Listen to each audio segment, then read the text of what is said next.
Hello guys, आज की इस वीडियो के अंदर हम ऑपरेटर्स के बारे में बात करेंगे। ऑपरेटर जो सी प्लस प्लस के अंदर यूज होते हैं उसी के बारे में बात करेंगे।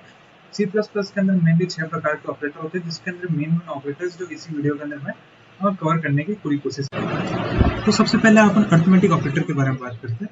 अर्थमेटिक ऑपरेटर मेनली 9 प्रकार के होते हैं, जैसा कि आप स्क्रीन पे देख सकते हो। Addition, subtraction, multiplication, divide, modulo, increment operator और डिक्रीमेंट ऑपरेटर। ये मेनली 7 प्रकार के ऑपरेटर हैं जो अर्थमेटिक ऑपरेटर होते हैं। तो इसके अंदर देखो, सबसे पहले लिखा है ए प्लस बी। ये एडिशन अर्थमेटिक ऑपरेटर है जो दो ऑपरेंड्स को ऐड करता है, सिंपल, ठीक है। सेकंड नंबर पे लिखा है ए माइनस बी, जो दो ऑपरेंड्स को माइनस करता है, वो सब्ट्रैक्शन अर्थमेटिक ऑपरेटर होता है। यहाँ पे स्टार लिखा है, स्टार का मतलब यहाँ पे मल्टीप्लीकेशन से है। ये दो ऑपरेटेंट्स को मल्टीप्लाई करता है, ठीक है। और थर्ड नंबर पे डिवाइड का साइन दे रखा है, जो दो ऑपरेंट्स को डिवाइड करता है। डिवीजन कैसे होगा? नोमिनेटर को डिनोमिनेटर से डिवाइड करते हैं, जैसा कि आप मैथ्स के अंदर करते थे, ठीक है। फिफ्थ लाइन के अंदर लिख रखा है मॉड्यूलो ऑपरेटर। मॉड्यूलो ऑपरेटर क्या करता है? जो अपन ने ए को बी से डिवाइड किया तो उसका कोई रिमाइंडर बचेगा, उसको प्रिंट करता है अपना मॉड्यूलो ऑपरेटर। फिर लिखा है ए प्लस प्लस। ए प्लस प्लस का यह मतलब है, सबसे पहले ए की वैल्यू प्रिंट कर दो और उसको एक से इंक्रीमेंट कर दो, ठीक है। तो यहाँ पे ए को प्रिंट कर देगा, ए को प्रिंट कर देगा तो उसकी वैल्यू क्या प्रिंट होगी? 1, ठीक है। अब जैसा कि आप देख सकते हो 13 लाइन के अंदर लिख रखा है ए माइनस माइनस। इसके अंदर क्या होता है? ए की वैल्यू प्रिंट कर दो, देन एक माइनस कर दो, ठीक है। अब 14th लाइन के अंदर लिख रखा है प्लस प्लस ए। तो इसका सिंपल सा मतलब ये होता है, एक प्लस कर दो और उसको प्रिंट कर दो, ठीक है। 15 लाइन देन लिख रखा है माइनस माइनस ए। इसका सिंपल सा मतलब है कि ए को प्रिंट कर दो, फिर उसके अंदर से -1 कर दो। अब इस प्रोग्राम को मैं रन करता हूँ, इस प्रोग्राम को रन करता हूँ और रन करके मैं आपको समझाता हूँ इसके अंदर कैसे है। थोड़ा टाइम ले लेता है कभी कभार में, सॉरी।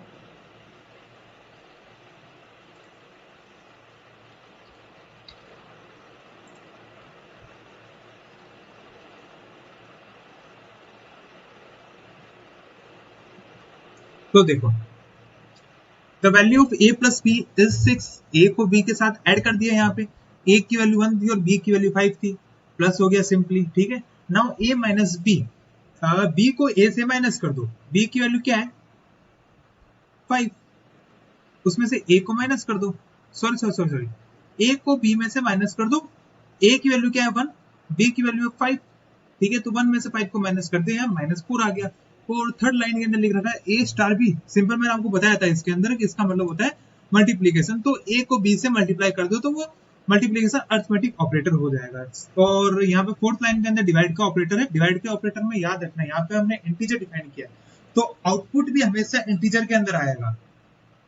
आउटपुट भी हमेशा इंटीजर के अंदर आएगा, इसलिए a divide by b is 0। अगर 0 पॉइंट, जैसे कि यहाँ पे देखो, a को मैं 5 से डिवाइड कर दूं तो कितना होता है? 0.2 होता है। 0.2 होता है तो वो 0 को प्रिंट कर देगा, क्योंकि वो इंटीजर प्रिंट करेगा। चाहे 0.99 भी आता तो वो 0 को ही प्रिंट करता, 1 को प्रिंट नहीं करता।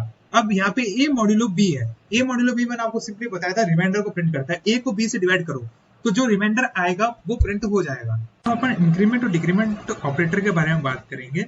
तो जैसा कि यहाँ पे लिख रखा है, the value of a plus plus is 1। यहाँ a प्लस प्लस अपना पोस्ट इंक्रीमेंट ऑपरेटर है। पोस्ट इंक्रीमेंट ऑपरेटर क्या करता है? सबसे पहले वैल्यू को प्रिंट कर देता है, देन इंक्रीज कर देता है बाय द फ्रैक्शन ऑफ 1। तो a की वैल्यू अब 2 हो चुकी है, ठीक है। नाउ सेकंड लाइन के अंदर क्या लिख रखा है? The value of a minus minus is 2।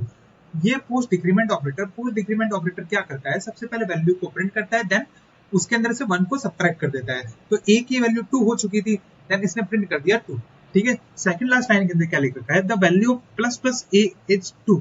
ये अपना pre increment operator. Pre increment operator क्या करता है? सबसे पहले वैल्यू को इंक्रीज कर देता है बाय 1 एंड देन प्रिंट कर देता है। सेकंड लास्ट लाइन के अंदर क्या लिख रखा है? The value of a minus minus a is 1। ये अपना pre decrement operator. Pre decrement operator क्या करता है? सबसे पहले वैल्यू को डिक्रीज करता है by the fraction of 1, then print कर देता है। तो a की वैल्यू 2 थी, इसमें से एक घटा दिया, देन 1 बची, तो इसने प्रिंट कर दिया 1। सो ये था अपना इंक्रीमेंट और डिक्रीमेंट ऑपरेटर। दूसरे टाइप का ऑपरेटर के बारे में बात करें, जो assignment operator. Assignment operator basically क्या होता है? वैल्यू को असाइन करना वेरिएबल के अंदर, वो असाइनमेंट ऑपरेटर होता है। जैसे कि मैं यहाँ पे कोई कैरेक्टर डिफाइन करता हूँ, character c is equal to t, then मैंने वेरिएबल सी के अंदर डी को डिफाइन कर दिया है, असाइन कर दी वैल्यू वेरिएबल सी के अंदर, then it is assignment operator. जैसे कि integer a is equals to 9, ये भी एक असाइनमेंट ऑपरेटर है, ठीक है। Float float b is equals to 0.9, it is also an assignment operator।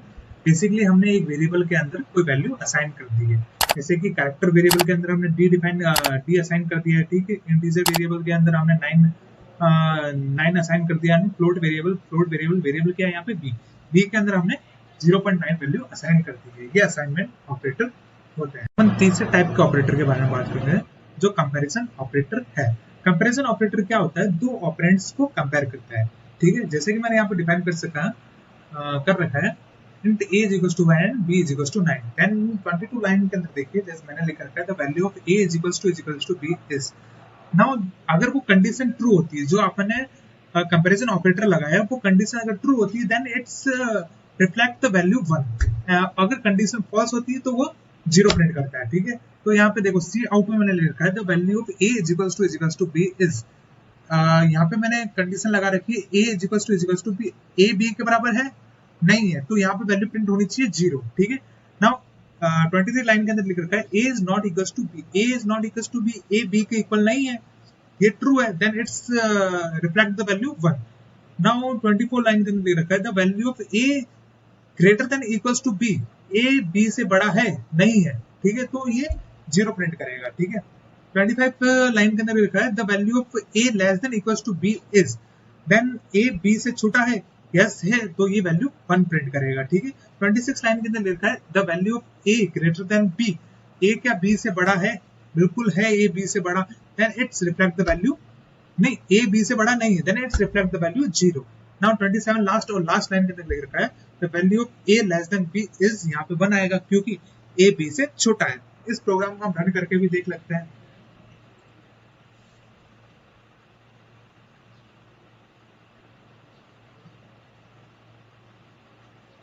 तो देखिए the value of a is equals to b, a b के बराबर नहीं है, 0 प्रिंट हो, ठीक है। a b के बराबर नहीं है, सेकंड लाइन के अंदर the value of a is not equals to b is 1, क्योंकि a b के बराबर नहीं है, ये ट्रू कंडीशन है, then it's reflect the value 1। Third line के अंदर लिख रखा है the value of a greater than equals to b is 0, a b से बड़ा है, ये ट्रू है क्या? ये ट्रू नहीं है, then it's reflect the value 0। Fourth line में लिखा है a b से बड़ा है, a b के इक्वल है, a b से बड़ा है, then it is a true, then it's reflect the value 1, ठीक है। The value of a greater than b is 0 because a b से बड़ा नहीं है, और लास्ट लाइन में the value of a less than b is 1, बिल्कुल सही है क्योंकि b बड़ा है a से। यही था अपना कंपैरिजन ऑपरेटर। कंपैरिजन ऑपरेटर में मेनली यही होता है 6 प्रकार के। चौथे प्रकार का ऑपरेटर जो लॉजिकल ऑपरेटर, उसके बारे में बात करते हैं। ये 3 प्रकार के होते हैं, लॉजिकल एंड ऑपरेटर, लॉजिकल और operator and logical not operator. Logical and operator क्या होता है? अगर 2 कंडीशन दे रखी है, अगर दोनों कंडीशन ट्रू है then it reflects the value 1, अगर एक भी कंडीशन फॉल्स है then it reflects the value 0। अब सेकंड प्रकार का ऑपरेटर होता है लॉजिकल और ऑपरेटर। लॉजिकल और ऑपरेटर में क्या होता है? अगर एक भी कंडीशन ट्रू है then it reflects true, true means 1, अगर दोनों कंडीशन फॉल्स है then it reflects 0, 0 means false, ठीक है।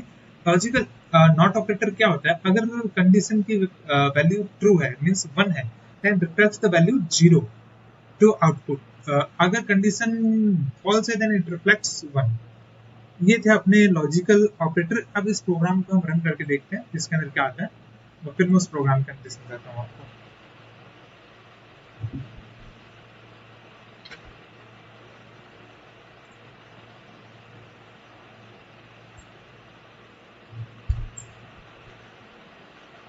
तो देखिए the value of logical and operator, ये ऑपरेटर है, इसकी वैल्यू 0 है। 0 कैसे हुई? a is two b, a b के बराबर है नहीं है, देन इसकी वैल्यू 0 हुई, ठीक है। हमने एंड ऑपरेटर लगा रखा है, a b से बड़ा है, सॉरी b a से बड़ा है, हाँ ये है 1 है, देन 0 और 1 का एंड क्या होता है? 0, ठीक है।